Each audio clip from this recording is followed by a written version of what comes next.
Hello and welcome back to the classroom. Teacher Madeline here again. Today's lesson is all about how to properly discuss sound. Regardless of why you're studying English, if it's for more business purposes or traveling abroad, and even if you speak on the phone or have a video call or give a presentation, regardless, it's so important to be able to properly discuss sound. You need to be able to communicate with someone if you can't hear them properly. Or you need to be able to understand someone if they're trying to tell you they cannot hear you. However, a lot of the same common mistakes are made when discussing sound. So I want to make sure that you are not making these mistakes. Now, honestly, there's a lot of information to take in. So I was a little bit confused when deciding how to present this video. So here's the plan. I'm going to first tell you the top 5 mistakes and their corrections. Then I will share with you some important key phrases for you to memorize so that you can properly express yourself. Lastly, I will review the main concepts that are important to remember when talking about sound. Let's get into it. The first common mistake that I often hear is your sound is too big. With most languages that I've studied, I've noticed it's really common to say big sound and small sound. This is not the case with English. The sound is either loud or quiet. So instead of big, we should say loud. Also, your sound is okay, but honestly, it sounds a little strange because your is a possessive pronoun and sound is not something that we have ownership of. So it's best to say your voice. Your voice is too loud.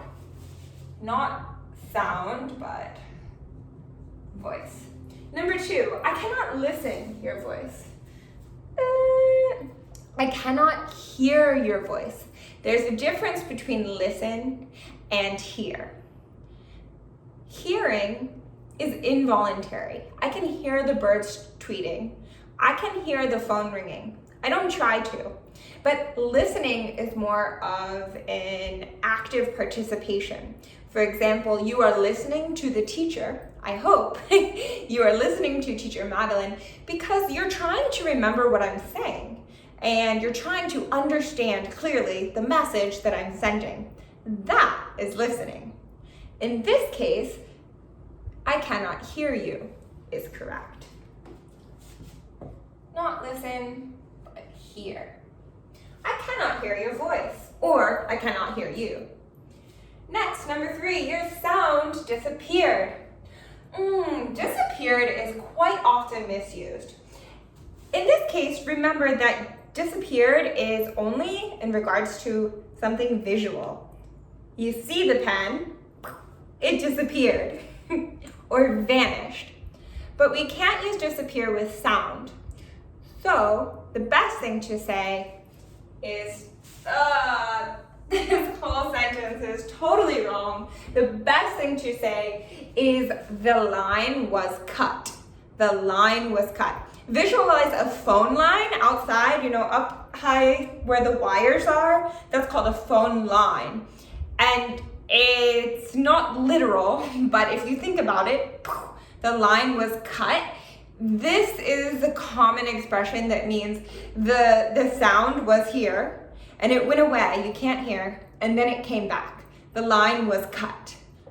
Or you can say, we have a bad connection, or there was a bad connection. Number 4, there is some noisy. This EY ending is wrong. It's grammatically incorrect.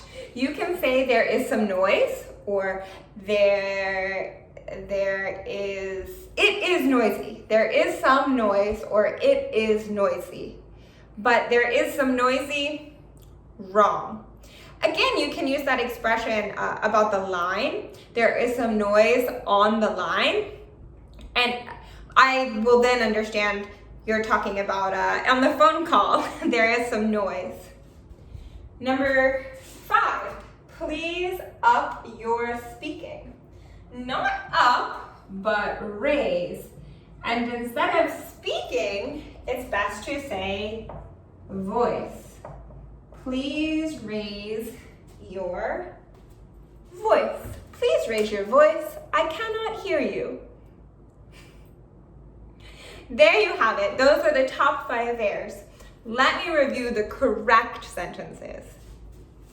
Now I will review 10 helpful sentences or phrases that you can probably use on a pretty regular basis. So these are important to remember. Let's get into it. Number 1, there is a lot of noise in the background. Background is the additional noise, not the main focus. For example, you're listening to me, but unfortunately, I opened my window to help with the echo, and now my neighbor is hammering something. So you might hear my neighbor hammering. You might hear the birds tweeting in the background. Number 2, can you hear me clearly? Clearly is maybe you can hear me, but can you hear me exactly? Can you hear me well? These are all correct sentences. Number 4, please lower your volume. Number 5, we have or we had a bad connection or poor connection. Number 6, please lower the volume. You can say this for use of the radio or the television. Please raise or lower the volume. Or the speaker, you can say your volume.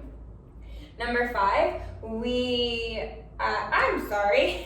Number 7, I ask my children to play quietly. Please play quietly. Or for example, my son, his name is Rusty. I say, Rusty, please be quiet. You're so loud. Number 8, I can't hear you. Please call me back. I can't hear you. Number 9, the subway is too noisy. And the last one, this is very slang. Maybe you are at karaoke night at the pub with your friends and your favorite song comes on. I love this song. Turn it up, man. With sound, we can say turn it up or turn it down. But not with a person's voice. Only with things like music, the radio, television, something that is playing with technology. Here are the 10 important expressions. And now I will summarize the major concepts.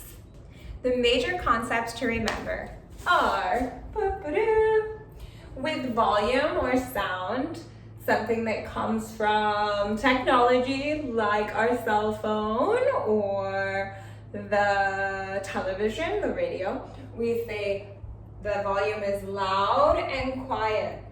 You can also say increase the volume or decrease the volume. Please raise the volume, please lower the volume. With a voice, we can only say raise your voice and lower your voice. Hear and listen. Hear is not something that you have to try to do. I hear my phone ringing. Yes. I listen my phone ringing.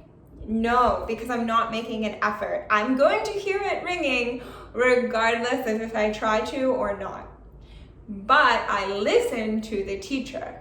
Listen is active participation, trying to understand the message that is being presented. Some key terms to remember are on the line. The line was cut. There is noise on the line. And this is talking, of course, about a phone line. Connection. We have a bad connection or we have a good connection. Static. I'm not sure if I mentioned this one, but static is sometimes on the phone you hear that kind of rumbling sound. That is called static. You can say there is some static on the line or I hear some static. Lastly, background. Background noise is the extra noise that you're not trying to hear and you probably don't want to hear. Or, for example, in music, there's the main singer, but there's also the background singers or background dancers, the additional people that are not as important. That concludes today's lesson. If you would like to join in on any future lectures, then make sure to hit the notification bell above and click subscribe. Our very next lecture will be about common American idioms and expressions that are used to explain or exaggerate just how easy something is. If you have any further questions, make sure to send them directly to me at questions@acedu.kr. Until next time, keep studying hard and never give up. See ya. Goodbye.